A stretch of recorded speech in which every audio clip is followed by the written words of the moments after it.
नमस्कार, मैं हूं आशीष त्रिवेदी और आप देख रहे हैं संकल्प यूट्यूब चैनल। दोस्तों, संकल्प यूट्यूब चैनल पर हमारा कार्यक्रम है हस्ताक्षर। जैसा कि आप जानते हैं कि हस्ताक्षर कार्यक्रम में हम हर सप्ताह किसी कवि, शायर, गीतकार से मिलते हैं, उनसे बातचीत करते हैं और जानते हैं उनकी काव्य यात्रा के बारे में। बहुत सारी कविताएं भी सुनते हैं, गीत भी सुनते हैं। तो आज के हस्ताक्षर कार्यक्रम में हमारे विशेष मेहमान हैं शशि प्रेमदेव जी। आपका बहुत बहुत स्वागत है, अभिनंदन है इस कार्यक्रम में। शशि प्रेमदेव जी गजल लिखते हैं और तुकांत कविताएं भी लिखते हैं, गीत लिखते हैं, हिंदी में भी लिखते हैं और भोजपुरी में भी साधिकार रूप में लिखते हैं। बहुत सारे मंचों पर आपने कविता पाठ किया है और चूंकि शिक्षक हैं तो शिक्षक संघ के मंचों पर लगातार कई वर्षों से कविताएं पढ़ते आ रहे हैं। बहुत सारी इनकी गतिविधियां रहती हैं, कविता लेखन के अलावा भी बहुत सारी चीज़ें हैं। तो हम लोग बातचीत भी करेंगे। तो शुरुआत हम लोग कर रहे हैं बातचीत की। आपका पुनः एक बार बहुत बहुत स्वागत है, अभिनंदन है इस हस्ताक्षर कार्यक्रम में। सबसे पहले तो सर मैं आपसे यही जानना चाहता हूं कि कविता लिखने की शुरुआत कब और कैसे होती है? मुझे याद है कि मैं संभवतः हाई स्कूल में था जी। और गांव में गर्मी की छुट्टियों में गया था और अपने ट्यूबवेल पे उस वक्त यही मौसम था, रबी की फसलों की कटाई हो रही थी और वहाँ एक सती मैया का चौरा है हमारे खेत के बगल में बिल्कुल, और उसी के ऊपर एक छोटे छोटे वृक्ष थे। उनको क्या कहते हैं, ज़्यादा दिन से गांव का से कनेक्शन टूट गया है। उसी पे बैठा हुआ था मैं, ऐसे ऐसे हिलता था वो पेड़। तो कुछ हमारे मजदूरों की लड़कियां जो थीं वो गेहूं की बालियां बिन रही थीं।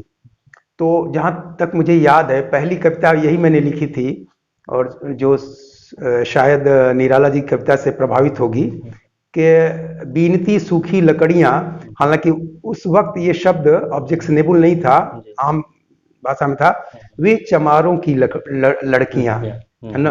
और उसको मैंने पूरा कर दिया था, लेकिन एक कोई सिलसिला नहीं था कि लगातार लिखूं।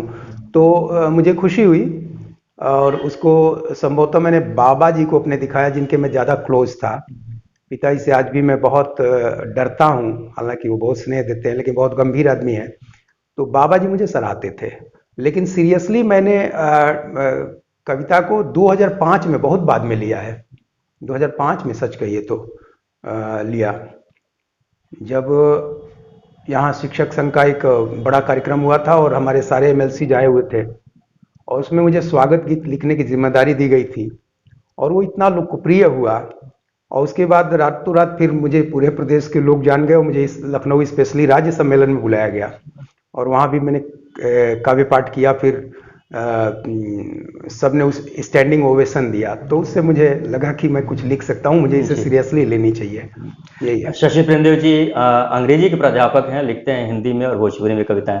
तो बातें तो हम लोग की होती रहेंगी, लेकिन मैं निवेदन ये करूंगा कि पहले एक हम लोग आपसे एक कविता सुने, उसके बाद फिर बातचीत के सिलसिला के बाद। हाँ, तो क्षमा चाहता हूँ, मैं पढ़ के ही जी जी बिल्कुल बताऊं। हाँ।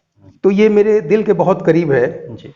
ये कविता मैं इसी से शुरू करना चाहता हूँ कि सोचता था बांट दूंगा एक टुकड़ा चांद रखकर, शेष सारा दूसरों में। सोचता था बांट दूंगा एक टुकड़ा चांद रखकर, शेष सारा दूसरों में। सोचता था रोज सर पे धूप की गठरी उठाए, शाम तक फेरी लगाऊंगा अंधेरी बस्तियों में।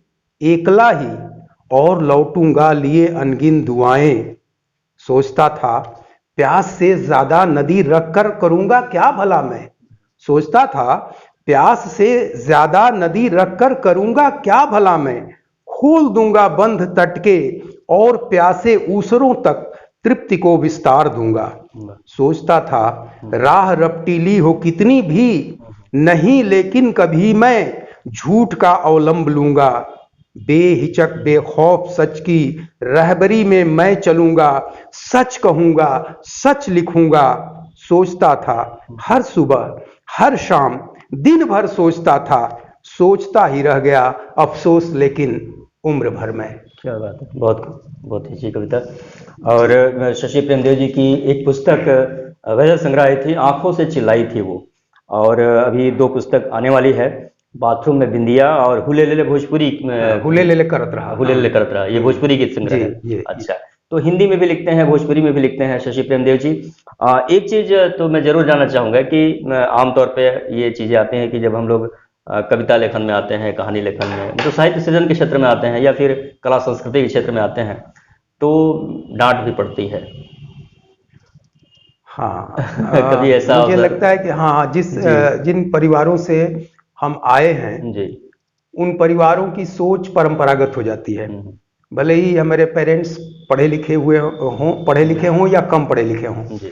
तो निश्चित रूप से। और फिर जब माता पिता को ऐसा लगता है कि हमारा ये वाला लड़का ज़्यादा होनहार है, तो वो चाहते हैं कि कहीं इधर उधर बहक न जाए, और ये सारी चीज़ें मानी जाती हैं कि करियर के लिए तबाह करने वाली होती हैं। उस वक्त मानी जाती थी, अब तो लोग प्रेरित कर रहे हैं कि उनका बच्चा संगीत सीखे, उनका बच्चा सिनेमा को ज्वाइन करे, रंगमंच को ज्वाइन करे।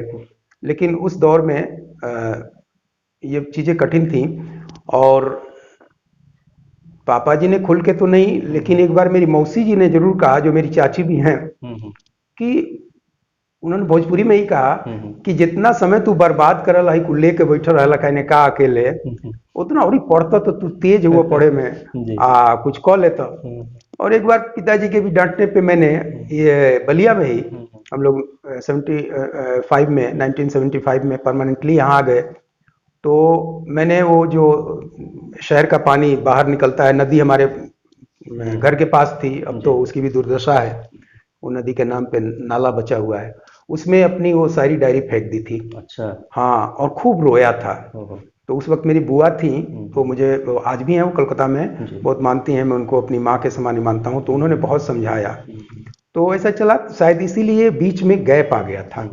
और फिर वो 2005 में। जी। तो ये वो जो डायरी आपने बहा दिया था नदी में, तो नौकरी में रहते हुए या नौकरी से नहीं पहले नहीं, की अभी बात है? स्टूडेंट था ना। अच्छा, अभी स्टूडेंट लाइफ में। नौकरी मिल जाने के बाद तो लोग आपको जी। सफल मानते हैं। हाँ हाँ। हाँ, हालांकि फिर भी मुझ पे दबाव था कि मैं प्रशासनिक सेवा में जाऊं। हाँ, क्योंकि उन लोगों को लगता था कि शायद मैं उसके लिए बना हूँ। जी। हाँ, लेकिन वो याद करके आप जी जी भावुक भी जी हो जी गए। जी तो जी जी जी जी वो तो चीज़ें है वो ऐसा। चीज़ें आ हाँ, जाती हैं चीजें, दिमाग हाँ में, बिल्कुल बिल्कुल। है। तो लेकिन बातचीत हम लोग आगे भी जारी रखेंगे, लेकिन एक गीत सुनेंगे हम लोग आपसे पहले। अच्छा। जी। बिल्कुल मामूली घटनाओं पे भी मैंने गीत लिखे हैं। जैसे शायद आपने सुना हो कभी गुलाब जामुन पे, एक मैंने प्रेम गीत लिखा था। जी। और आजकल जो पसंद किया जा रहा है कि उस गीत का एक आध बंद मैं सुनाता हूँ। बिल्कुल सर। तो मैं सुर में ही सुनाता हाँ हाँ हूँ, सर, गीत सुर में ही अच्छे बिल्कुल लगेंगे। बिल्कुल बिल्कुल।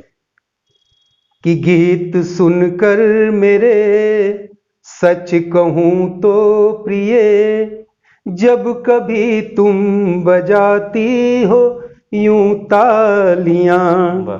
गीत सुनकर मेरे सच कहूँ तो प्रिय, जब कभी तुम बजाती हो यूं तालियां। कांप उठता है मेरा हृदय सोच कर, टूट जाए न ये कीमती चूड़ियां। हर पुरस्कार से है बड़ा इस तरह, झूम कर वाह कहना तुम्हारा प्रिय। क्या बात। वाह कहती हो तुम, किंतु लगता है ये कह रहा हो भुवन वाह सारा प्रिय। चांद पर खुद को महसूस करता हूं मैं, चांद पर खुद को महसूस करता हूं मैं। गुनगुनाती हो जब तुम मेरी पंक्तियां। बहुत खूब। गीत सुनकर मेरे सच कहूं तो प्रिय, जब कभी यूं बजाती हो तुम तालियां। बहुत खूब। तो ये प्रेम गीत और नाम भी शशि प्रेमदेव, तो कहीं मतलब इसका कनेक्शन, मतलब प्रेम कविताओं, प्रेम जी गीतों जी, से शशि प्रेमदेव जी का क्या मैं तो कनेक्शन है? आज पहली बार शायद आ गया दिमाग में। जी। मैं तो अमर प्रेम की पैदाइश ही हूँ, क्योंकि मेरे पिताजी का नाम श्री अमरदेव सिंह है। जी। और मम्मी का नाम प्रेमलता है। तो अमर प्रेम की पैदाइश। क्या बात है। तो प्रेम पे सबसे ज्यादा हक मेरा बनता है कि प्रेम, नफरत के खिलाफ प्रेम के परचम को मैं लहराता रहूं। जी बिल्कुल। लेकिन ये प्रेम देव कोई प्रेम के देवता के लिए मैंने नहीं लगाया है, और मुझ में भी वही मानवीय कमजोरियां हैं, वैसा ही गुस्सा भरा हुआ है, थोड़ी बहुत नफरत भरी हुई है, थोड़ी बहुत ईर्ष्या है, उन सब से लड़ता हूं मैं लगातार। लेकिन प्रेम ज्यादा है। और प्रेम मेरी मम्मी का, जैसा कि मैंने बताया, नाम का एक पार्ट है। और देव मैंने पिताजी के नाम से लिया है। और जब मुझे 2010 में मुंबई में अपना फिल्म राइटर्स एसोसिएशन में अपने नाम को रजिस्टर्ड कराना था, तो मेरे पास ये नाम था। हालांकि उसके पहले भी मैंने लिखा था। पहला जो मेरा गाना आया, पहला देवी जो छपरा की सिंगर हैं, तो टी सीरीज से पहला गाना आया उनका, रूसल बानी का। फिर दूसरा भी शशि प्रेमदेव के नाम से आया, जिसे कुमार विशु ने टी सीरीज से ही गाया। वो हिंदी भजन थी, माता जी का भजन था। तो ये नाम बिल्कुल जेल कर गया। और बहुत सारे लोग तो मुझे शशि कुमार सिंह नाम से जानते ही नहीं है, तो मैं शिक्षक जी शशि प्रेमदेव के नाम से ही जानते हैं। और अच्छा, टाइटिल वाइटिल का झंझट भी इसमें नहीं है, तो मनुष्य लगता हूँ इसमें। हाँ जी। तो कविताएं तो हम लोग और भी सुनेंगे, लेकिन एक सवाल इसी से जुड़ता, एक और सवाल है इसी से जुड़ा हुआ, कि कभी मतलब भाभी जी घर पे नहीं बोलती हैं कि ये प्रेम गीत किसके लिए आप लिख रहे हैं? कभी इस तरीके की बातें नहीं सुनने को मिलती है आपको? तो ये मैं बता दूं कि शायद आप लोगों ने वो गाना सुना होगा, बड़ा हिट हुआ था, पिछले साल रिलीज हुआ, गोपाल राय जी का, ए जी सुनी कही के बोलावे तो साचो बड़ा निक लगेगा। वो सचमुच मैं अपनी पत्नी के लिए लिखा था। वो बहुत अच्छी इंसान है, और इंसान के रूप में मैं उनकी बराबरी नहीं कर पाऊंगा। वो हाईली क्वालिफाइड नहीं है, बिल्कुल घरेलू महिला है। लेकिन उनको कविताओं की, हालांकि इंटरव्यू देखेंगे तो थोड़ा उनको बुरा लगेगा, कविताओं की उतनी बारीक समझ नहीं है, लेकिन मुझसे जुड़ी हुई हर चीज को लेकर वो दीवानी है। तो मेरा लिखा हुआ गीत या मेरी कविता, बस इतना ही काफी है उनके लिए। तो मैंने उनके लिए भी इतना सारा लिखा है। दूसरी बात कि जब कभी, आप तो खुद ही एक बहुमुखी प्रतिभा संपन्न, मैं क्या कहूँ उनको, चमत्कारी इंसान है। आप जानते हैं कि जब आप अभिनय करते हैं तो उस पात्र को जीते हैं। तो एक कवि में भी परकाया प्रवेश करने की एक क्षमता होती है। जब कवि किसी स्त्री पात्र के दर्द को लिखता है तो उसे स्त्री बनना पड़ता है, तो आसपास से चीजों को उठाया जाता है। इतने कोई जरूरी नहीं है कि प्रेम गीत लिखने के लिए एक्स्ट्रा मैरिटल मैं कहूं कि रिलेशंस बनाने पड़े या अफेयर्स रखने पड़े। और तो यही है। तो जी। तो बातचीत और हम लोग आगे भी करेंगे, लेकिन आपसे एक गजल सुनेंगे हम लोग। हाँ, मैं एक कुछ ऐसी चीज मैं सुना रहा हूँ जो जरूरी भी है जी। तो एक देखें, इसमें हिंदी के शब्दों का ज्यादा प्रयोग है जी। और क्या जरूरत, मैंने आज के वक्त की जरूरत क्या है। हाँ, प्रदूषण बाहर इसलिए फैला हुआ है कि हमारे मन में पहले प्रदूषण है।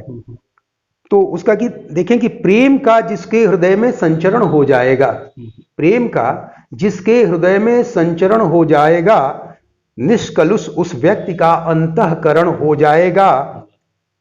और स्वच्छ करके तो दिखाएं लोग अपना आचरण, स्वच्छ करके तो दिखाएं लोग अपना आचरण, शुद्ध अपने आप ही पर्यावरण हो जाएगा। और इसी में दो शेर और देखें कि हठ करेगी फिर अगर अनुचित कोई वह राम से, इशारों से बात कही गई है कि हठ करेगी फिर अगर अनुचित कोई वह राम से, दिन दहाड़े जानकी का फिर हरण हो जाएगा। और मजहबी संकीर्णता से मुक्त होते ही शशि, मैं कविताओं में अपना तखल्लुस शशि लगाता हूं क्योंकि वो मात्रा के हिसाब से सुविधाजनक होता है। और आमतौर पे मुझे शशि नहीं कहते लोग, शशि ही कहते हैं। तो मजहबी संकीर्णता से मुक्त होते ही शशि, जिंदगानी का सरलतम व्याकरण हो जाएगा। मेरी सोच में धार्मिक संकीर्णता सबसे बड़ी समस्या है आज के समाज में। खूब पढ़े लिखे लोग भी उससे उबर नहीं पा रहे हैं। जी। तो शशि प्रेमदेव जी, आप गीत भी लिखते हैं, गज़ल भी लिखते हैं, हिंदी भोजपुरी सारी चीज़ें लिखते हैं आप। जी, जी। सहजता किसमें होती है? अ, गज़ल लिखने का तो इतना, गज़ल कहने का हुँ, इतना अभ्यास हो चुका है जी। कि लेकिन गज़ल एक सिलसिले में नहीं कही जा सकती।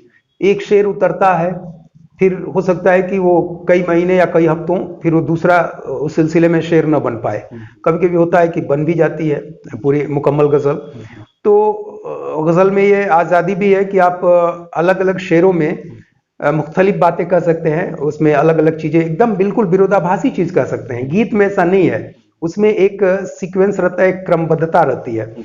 और मैं तो जो कुछ भी लिखता हूँ तो मैं सहज भाव से ही लिखता हूँ, क्योंकि मुझे लगता है कि कुदरत लिखवाती है। तो कई बार ऐसे शब्दों का प्रयोग आ जाता है कि मैं चमत्कृत हो जाता हूँ और मेरे हाथ खुद ही जुड़ जाते हैं हुँ, आभार में कि ये कहाँ से आ गया है, तो मैं सोच ही नहीं सकता था। हुँ, तो मैं दोनों में सहज हूँ। जी, हाँ, आजकल गीतों पे ज़्यादा काम कर रहा बिल्कुल। हूँ। तो एक भोजपुरी रचना हम लोग सुनेंगे आपसे। जी। जी, अ, भोजपुरी रचना मैं आपके इस प्रोग्राम में कुछ सार्थक चीज़ें ही सुनाना चाहूँगा। जी। मंचों पे तो कुछ भी चलता है। हुँ, अ, इधर राम मंदिर की बातें खूब हो रही हैं, हुँ, हुँ, और यूं ही मैं ऐसी भी चीज़ें लिख देता हूं जो शायद साहित्य में पता नहीं उसे स्थान दिया जाएगा कि नहीं। हुँ, तो आप एक छोटा सा एक देखें जी। कि कहीं पढ़ा नहीं उसे मैंने, हुँ, कि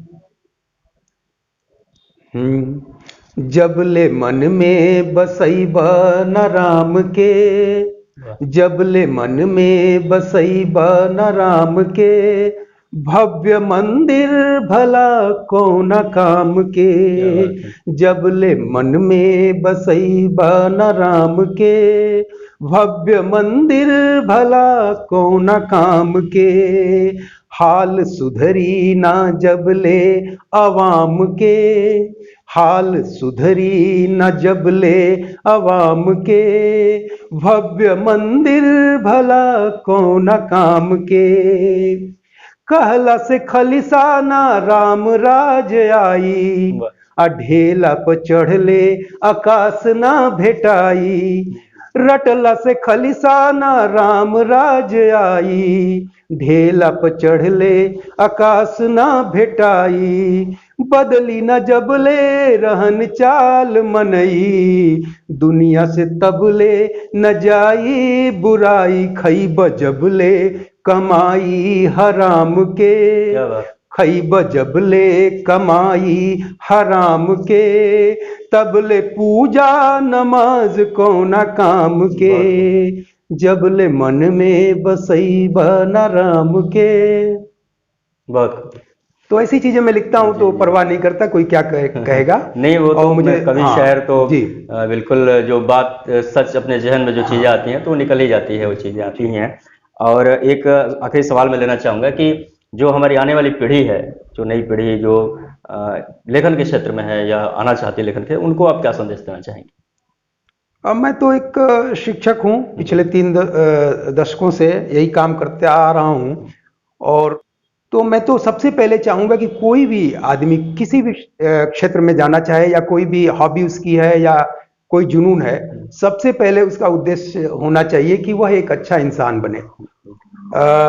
दुनिया ने खूब प्रगति की है और हर क्षेत्र में लोगों ने एक्सेल किया है, और माँ बाप बचपन से ही, या समाज चाहता है कि हमारे बच्चे जो हैं हाई अचीवर्स बने, बड़ी बड़ी उपलब्धियां प्राप्त करें। लेकिन अच्छा इंसान बनाने पे पहले की तुलना में कम जोर दिया जा रहा है। मुझे याद है हमारी दादी और हमारे बाबा वगैरह इन सब चीज़ों पे बड़ा ध्यान देते थे कि हम कैसे बोलें, कैसे न बोलें, हुँ, कोई अपशब्द न किसी को कहें। यहाँ तक कि हम अपने जो सेवक हैं या जो हल वगैरह जोत रहे हैं हुँ, उनके उनके बारे में भी कुछ हुँ, असम्मानजनक तरीके से ना बोलें। जी, तो इसका फर्क पड़ता है। तो मैं तो हमेशा हमेशा चाहूँगा कि एक पहले नाइस ह्यूमन बीइंग बनना सबसे ज़रूरी है। हुँ, उसके बाद आप बिना ये परवाह किए अपने जुनून को परसू करते रहें और अपने उस शौक को, कि समाज इसको मान्यता देगा कि नहीं, और ये व्यवहारिक रूप से सफल होगा कि नहीं, इससे हम पैसे कमा पाएंगे कि नहीं। हुँ, अगर आप उसे संदेश दे रहे हैं है ना। आज कहीं मैं कह रहा था किसी शिक्षक से कि भाई हम लोग कवि हैं, कवियों के बारे में आप लोग क्या जानेंगे। हम लोग उस फूल की तरह हैं जिससे रोटी नहीं बन सकती, लेकिन उस फूल को देखकर अगर कोई दुखी इंसान, तनावग्रस्त इंसान आपकी तरह मुस्कुरा दे तो उस फूल की सार्थकता उसी में है और वो धन्य हो जाता है। तो ऐसे ही है, कोई बदलाव का कारण बन सकती है, ये चीजें बन सकती हैं। डायरेक्टली तो टकरा नहीं सकती, सीधा हस्तक्षेप कर नहीं सकती। जी। तो यही है। बहुत सारी फिल्मों में आपने गीत लिखा है, बहुत सारे एल्बम के लिए सैकड़ों गीत आपके एल्बम में तो बहुत प्रसिद्ध हैं सारे, और जी हाँ। जो स्थापित कलाकार हैं उन्होंने आपके गीतों को गाया है। एक गीत बहुत प्रचलित हुआ पिछले दिनों में, गोपाल राय ने जो गाया था, जो भी जिसका जिक्र आपने किया था, तो मैं चाहूंगा कि आपके मुख से वो 2 लाइन जरूर सुने हम लोग। सिंगर के मुंह से गाया हुआ गाना, मुझे लगता है कि आप अच्छा गाते हैं। जी। हाँ, लेकिन वो गीत 2 लाइन आप जरूर सुनाएं। हाँ, ये कि पत्नी की तरफ से पति की प्रशंसा में बहुत सारे गीत लिखे गए, लेकिन पति अपनी समर्पिता पत्नी के बारे में कुछ कहे ये कम हुआ है। तो मैंने इसमें लिखा है, ए जी सुनी, ये कह के भोजपुरी में आमतौर पे लोग बुलाते हैं पत्नियां पति को अपने। तो उसमें यही है कि ए जी सुनी कही के बोलावेलू त सांचो बड़ा नीक लागेला। ए जी सुनी कही के बोलावेलू त सांचो बड़ा नीक लागेला। मीठी बोलिया से मधुआ चुआवेलू त सांचो बड़ा नीक लागेला। ए जी सुनी कही के बुलावेलू त सांचो बड़ा नीक लागेला। एक अंतरा सुनिए कि तनी को जे देर होला आवे में घरवा, बेरी बेरी खिड़की से झांकेलू बहरवा। तनी को जे देर होला आवे में घरवा, बेरी बेरी खिड़की से झांकेलू बहरवा। असरा में रहिया निहारेलू, असरा में रहिया निहारेलू त सांचो बड़ा नीक लागेला। धाई खोले जे केवड़िया तू आवेलू त सांचो बड़ा नीक लागेला। जब ये गीत आया था, उसका मैंने वो स्क्रेच सुनाया तो बलिया के स्वर्गीय हो गए एक बड़े कवि भट्ट जी, उन्होंने कहा कि ये भोजपुरी के 20 टॉप श्रृंगार के गीतों में हमेशा रहेगा। तो मेरे लिए बहुत बड़ी बात थी, क्योंकि वो 2006 में तो मैंने अभी, और भोजपुरी तो मैंने बाद में लिखना शुरू किया, बड़ा स्ट्रगल, इसीलिए इसमें कुछ हिंदी के शब्द आ गए हैं, खिड़की वगैरह। जी। तो है, लेकिन ईश्वर की कृपा थी। चलिए, बहुत बहुत धन्यवाद सर, आपने हस्ताक्षर कार्यक्रम के लिए इतना समय दिया। और दोस्तों, आपने देखा कि शशि जी ने बहुत सारी बातें बताई कि एक जीवन यात्रा के बारे में, कविता लेखन के बारे में, किस तरीके से मुश्किलें भी आती है, लेकिन उन मुश्किलों से हमें लड़ना होता है, भिड़ना होता है, और तब फिर हम एक रास्ता बना सकते हैं। आपका बहुत बहुत धन्यवाद कि आपका भी, आपकी पूरी टीम का और दर्शकों का भी बहुत बहुत धन्यवाद। और दोस्तों, ये हस्ताक्षर कार्यक्रम हमारा कैसा लग रहा है हमें आप जरूर बताएं। आगे हम फिर किसी कवि, शायर, गीतकार से मिलेंगे आपके लिए, अगले सप्ताह फिर हाजिर होंगे। तब तक के लिए नमस्कार। नमस्कार।